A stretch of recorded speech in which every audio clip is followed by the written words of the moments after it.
पांडे जी राधा वल्लभ श्री हरिवंश महाराज। श्री हरिवंश महाराज जी आपसे सत्संग में सुना कि हमको सिर्फ नाम जप करना है और इसके सिवा हम कुछ कर भी नहीं सकते। अगर कुछ कर सकते हैं तो सिर्फ अपना बुरा कर सकते हैं। अगर छूट हो जाए तो हम कहाँ गिरें, हमारा चिंतन कहाँ, हमारे हृदय की मांग क्या है, हमारी दृष्टि कहाँ। अगर हम रुके हैं तो कृपा की बाढ़ हमें रोक रखिए। महाराज जी आपकी कृपा से सब अच्छा चल रहा है, पर कभी कभी मन जो पुराने व्यसन छूट चुके हैं, संसारिक प्रतिकूलता आने पर बहुत जोर से उधर ले जाता है मन, जिससे परेशान हो जाता हूँ। और इस मन इसी से तो बचना है।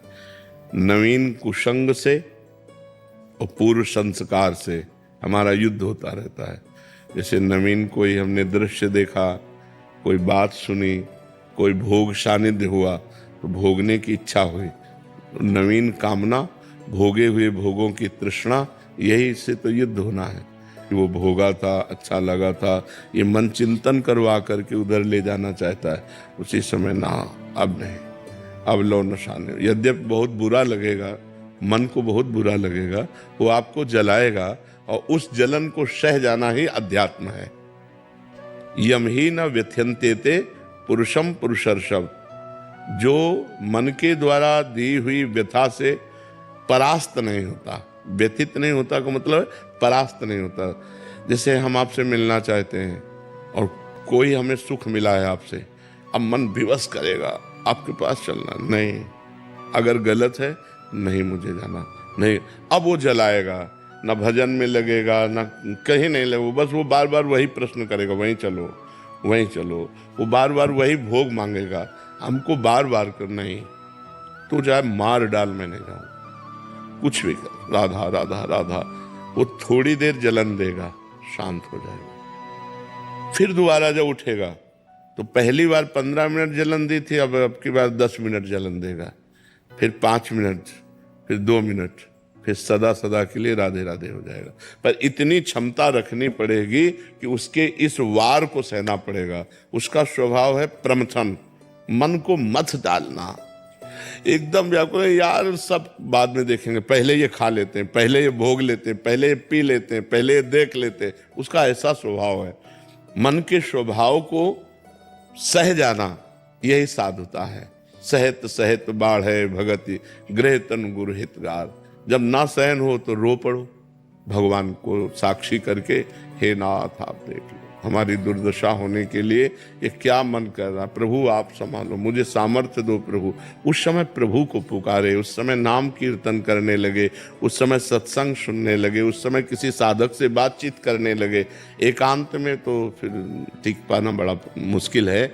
जब हमारा मन किसी विषय पर अरझ गया हो और हम एकांत में तुम्हारा बार बार तुम्हें परास्त करेगा, उस समय हमको खोजना है कि किस विषय से शांत होगा। कोई शास्त्र स्वाध्याय, कोई सत्संग सुनना, किसी साधक के पास बैठ जाना। कुछ नहीं है तो जोर जोर से भगवान को पुकारना, राधा राधा किशोरी जू, हे लाल जू, हे प्रभु मुझे बचाओ मेरा मन ऐसे। क्योंकि इसको सहना बहुत कठिन है। बातें बना लेना, उपदेश दे लेना, उपदेश सुन लेना सब सरल है, लेकिन जब ये हठीला मन किसी विषय पर हट कर लेता है कि मुझे ये चाहिए, मुझे ये भोगना है, फिर बड़ा मुश्किल हो। फिर तो मतलब घबराहट पैदा कर देगा, भारी जलन पैदा कर देगा, व्यथा पैदा कर देगा। कहीं लगेगा नहीं तो आपको भी बुद्धि सलाह देगी, अरे कर लो, आज के बाद कभी नहीं करेंगे, पर आज कर देंगे, शांत तो हो जाएगा मन, बस मर गए, अब फंसा लिया। फिर शांति जब होगी ना तो कहेगा कि नहीं करूंगा, पर पुनः जब संकल्प भरेगा तो तुम लड़ नहीं पाओगे, तुरंत वही करना पड़ेगा। फिर 2-4 बार हारने के बाद मन क्या कहेगा, अब तुम जीत सकते ही नहीं, लगे रहो इसी में।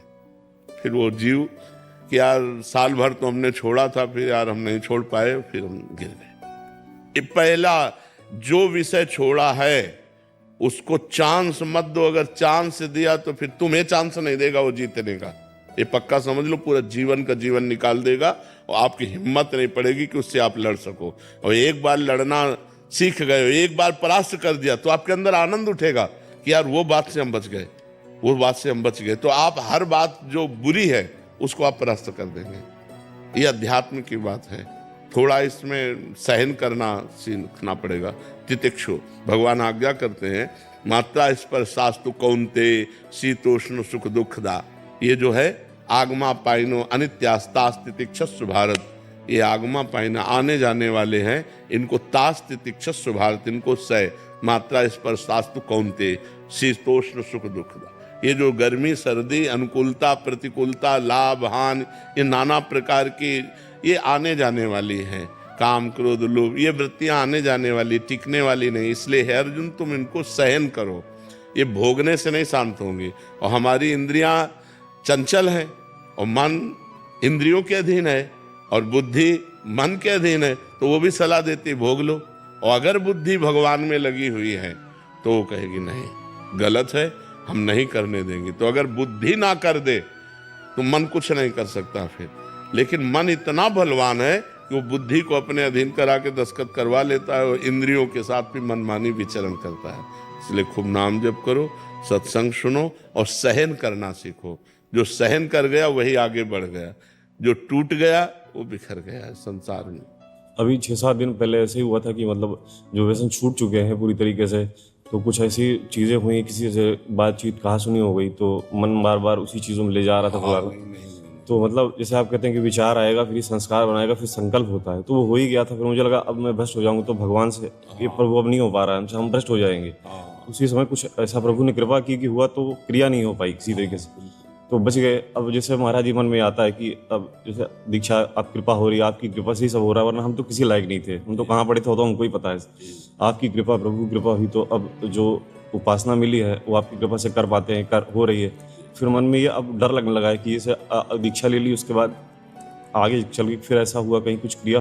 यही डर वो तुमको गिराएगा, यही डर गिराएगा। तुम्हें डरना नहीं है मैं मर जाऊं लेकिन पीऊंगा नहीं, मर जाऊं गहाऊंगा नहीं, मर जाऊं भोगूंगा नहीं। तू कर, तू कितना भी बार बार कर, मैं नहीं कभी करूंगा।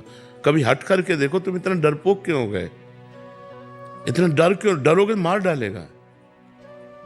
बिल्कुल बात पक्की समझो, दुश्मन से डरना नहीं है। अगर डर गए तो फिर तो मार डालेगा, फिर तो मार डालेगा। फिर आपको देखो ना, दीक्षा के लिए घबराहट पैदा कर दी ना, वो आपको सतमार्ग से रोकेगा। आपको कहना है मर चाहे जाऊं, अंदर ही तो है वो, अंदर ही सुन रहा है। आप संकल्प करो कि मैं मर चाहे जाऊं, कभी पीऊंगा नहीं, मरना बर्दाश्त करूंगा, पीना नहीं, गलत आचरण नहीं करूंगा, बिल्कुल नहीं करूंगा। वो अंदर एक सॉफ्ट जगह रखता है, हाँ कभी तो हो सकता है, उसी जगह में प्रहार करो। नहीं, कदापि नहीं, कदापि नहीं, नहीं, बस हट करो। नहीं नहीं, वो आपसे बिरजेगा, कमजोर करेगा। बस यही तो युद्ध चलता है। और सही पूछो तो आप पर केवल प्रभाव दूर से दिखाता है, अपने में मिलाने के लिए कुछ नहीं कर सकता। वो आपकी स्वीकृति के बिना कुछ नहीं कर सकता। वो आपको डरा के धमका के सुख का प्रलोभन दे करके, निश्चिंतता का प्रलोभन, आराम का प्रलोभन देकर वो फंसा देता है। आप दस्तखत कर दे, चलो यार बद मर गए, नहीं फंसा देता है। आप दस्तखत कर दे, चलो यार बद मर गए, नहीं बच गए। अब ये नाम जप करो, यही कला आ जाएगी, आध्यात्मिक की कला आ जाएगी। आप चिंता न करो, फिर भगवान सबके रक्षक है। पर जो गलती छोड़ी अब लो नसानी अब नान से, उसे पुनः मत करो, नहीं तो बार बार फिर ये भ्रष्ट करता रहेगा। और एक बार आपके मन में आ जाएगा कि मैं नहीं चल पाऊंगा, अध्यात्म में मैं नहीं चल पाऊंगा, मैं योग्य नहीं हूँ। अब जो होगा सो होगा, तो हम बस ऐसे मार देता है। भगवान के आश्रित रहो। महाराज जी आप कह रहे हैं कि जो आपके द्वारा दी गई नियमावली और पिछले 8 महीने से राधा नाम और शरणागति के लिए अभ्यास कर रहे हैं कि कैसे उसके योग्य बने। महाराज जी ये कह रहे हैं कि पर मुझे इस बात का डर सता रहा है कि आज भी मेरे अंदर दृष्टि दोष और मानसिक विकार जैसे अवगुण है। अगर दीक्षा के बाद भी मुझे जाने अनजाने में कोई पाप कर्म बन गए। नहीं, बस वाणी से बस न किसी की निंदा कीजिए। वाणी को तो काबू में किया जा सकता है ना। हमारा मन हो रहा है इनकी निंदा करे, तो कलिकर एक पुनीत प्रतापा, मानस पुण्य होए नहीं पापा। कलयुग में मानसिक पाप नहीं लगता है। तो मन तक आ जाए तो ठीक है, लेकिन वाणी तक ना आने पावे, हम क्रिया में ना उतरने दें। मन तक तो फिर पाप नहीं लगेगा, और क्रिया में उतर गया तो परेशानी। तो क्रिया को तो रोक सकते हो ना, क्यों व्यर्थ में पाप लोगे, क्यों व्यर्थ में दुख मोल लोगे। भाई हमारा जीवन सुख के लिए है, हम दूसरे की निंदा करेंगे तो अपने हाथ कुछ लगेगा नहीं, दूसरे का दोष दर्शन करेंगे तो अपने हाथ कुछ लगेगा नहीं, पाप ही मिलेगा। पर निंदा के किए थे आवत नहीं कछु हाथ, मूर्ख पर्वत पाप को ले चल अपने साथ। तो इसलिए विवेक धारण करके मन को रोकिए कि वो किसी की निंदा स्तुति आदि ना करे। अगर वो कर देता है तो ऊपर से आपके नहीं होना चाहिए, अंदर ही अंदर हो जाएगा तो उसका कोई पाप नहीं लगेगा। बहुत सावधान रहिए। परमार्थ का मतलब है सावधानी रखना, और ज्यादा किसी से संबंध मत रखिए, तो ये फिर बात ही नहीं आती। उठना बैठना व्यवहार बातचीत ज्यादा मत रखिए, अपने काम से काम रखिए और नाम जप कीजिए। तो ऐसा अवसर ही ना आने दो कि 4 लोग बैठकर किसी की निंदा स्तुति करें सुने। अपने आध्यात्मिक जो होता है वो अलग जीवन उसका होता है, जो काम करना है काम कर दिया, जो व्यवहार में जाना है वो व्यवहार में चला गया, लेकिन बहुत सावधान होते हुए। किसी की निंदा स्तुति से मतलब नहीं। महाराज जी, माताओं बहनों की तरफ दोष दृष्टि हो जाती है, इससे बड़ा भय लगता है अंदर। नहीं, दोष दृष्टि होना ये मन के पूर्व संस्कार है, लेकिन क्रिया ना हो जाए, क्रिया ना होने पावे। दोष दृष्टि तो मन जब तक पवित्र नहीं तब तक जो दृश्य देखेगा तत्काल संकल्प बनाने की कोशिश करता है, पर क्रिया ना होने पावे। हम किसी माता बहन की तरफ दोष दृष्टि मान लो हमारे अंदर हो गई तो राधा राधा वो खत्म हो गया, लेकिन अगर क्रिया हो गई तो फिर जेल भी जाना पड़ेगा। क्रिया हो गई तो आप समाज में निंदा के भी पात्र बनेंगे और नरक भी जाना पड़ेगा। क्रिया ना होने पावे। आंतरिक मन में विकार को हम नहीं रोक सकते हैं जब तक भजन का बल नहीं जागृत होगा, और जब भजन का बल जागृत होगा तो उसको भी रोक लेंगे वो संकल्प। और मतलब इतना समय ही मत दो, तभी कहते हैं राधा राधा राधा राधा। इतना समय ही मत दो कि कुछ प्रपंच कर पाए, उसके ऊपर इतना बोझा लादे रहो नाम का, कथा का, कीर्तन का, कि उसको अवसर ही ना मिले संसार की तरफ जाने का। अगर अवसर भी मिले तो क्रिया ना करे, क्रिया ना होने पाए, बस इसको रोक ले। पायल गुप्ता जी, अलवर राजस्थान से। श्री हरिवंश। श्री हरिवंश महाराज जी। महाराज जी, मन में अनुरूप योजनाओं का क्रियान्वयन ना होने पाने के कारण मन बहुत विचलित व खिन्न हो जाता है। ऐसी परिस्थिति में कैसे उसे वश में करके भगवत चिंतन में लगाएं? जब तक भगवान को अपना नहीं माना जाता और भगवान में महत्व बुद्धि नहीं होती, तब तक इस मनोराज्य जिसे आप कह रहे हैं, इसे मनोराज्य कहते हैं। ये मन कल्पना करता रहता है, ऐसा हो जाए, ऐसा हो जाए, फिर ऐसा हो जाएगा, हम ऐसे सुखी हो जाएंगे, फिर हमें ये मिल जाएगा। इस तरह की जो मनोराज्य वृत्तियां हैं ये नाम जप से काटी जाती है।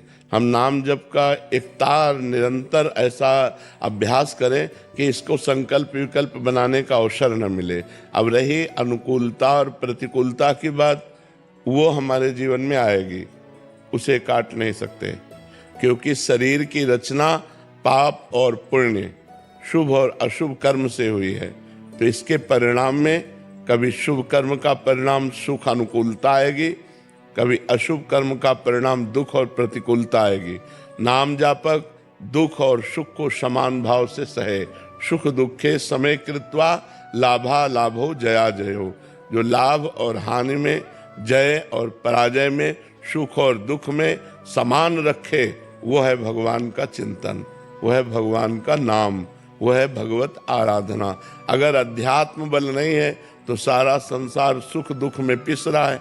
कभी सुख है तो नाच रहा है, कभी दुख है तो बैठे रो रहा है। लेकिन एक आध्यात्मिक व्यक्ति के जीवन को देखा जाए, वो सुख में फूलेगा नहीं और दुख में भूलेगा नहीं। सच्चिदानंद भगवान का आश्रय लेकर वो दुख को भी रौंदते हुए चला जाएगा। तो बिना भगवान के आश्रय के, बिना भगवान के भजन के ये मनोराज्य नहीं नष्ट होगा और सुख दुख में समानता नहीं आएगी। और बिना समानता आए, हमें अगर सुख भी है सांसारिक और हमारा मन निगेटिव सोच वाला है तो बेमतलब वो दुख पैदा करता रहेगा। और अगर सांसारिक सुख की कमी भी है, हमारा मन पॉजिटिव है, तो बहुत आनंद मिलेगा। तो मन को पॉजिटिव बनाने के लिए हमें भगवान का आश्रय और भगवान का भजन अत्यंत आवश्यक है। इसके बिना हम दुखों से निवृत्त नहीं हो सकते। सुखों की समस्या का तो हल है कि सुख आया तो थोड़ा सा प्रसन्न हो गए, हर्षित हो गए, लेकिन दुख की समस्या का निदान नहीं होगा। भजन दुख को मिटाएगा, भजन दुख सहने की सामर्थ्य प्रदान करेगा और सदा सदा के लिए दुख को अंत कर देगा। आत्यंतिक सुख की प्राप्ति हो जाएगी। भगवान का नाम मंगल भवन है। दशों दिशाओं में आनंद प्रदान करने वाला है। नाम जपत मंगल दिश दशहु, दशों दिशाओं में मंगल होगा यदि भगवान का नाम निरंतर जपा जाए और भगवान का आश्रय लिया जाए। दूसरा कोई उपाय नहीं है, क्योंकि इस संसार को दुखालयम कहा गया है और हमारे शरीर की रचना पाप और पुण्य कर्म से हुई है। केवल पुण्यमय शरीर देवलोक, केवल पापमय शरीर नरक, और पाप और पुण्य दोनों मिश्रित मृत्यु लोक। तो पाप का फल दुख और पुण्य का फल सुख, अवश्यमेव भोक्तव्यम कृतम कर्म शुभाशुभम। इसलिए नाम जप करो राधा राधा राधा।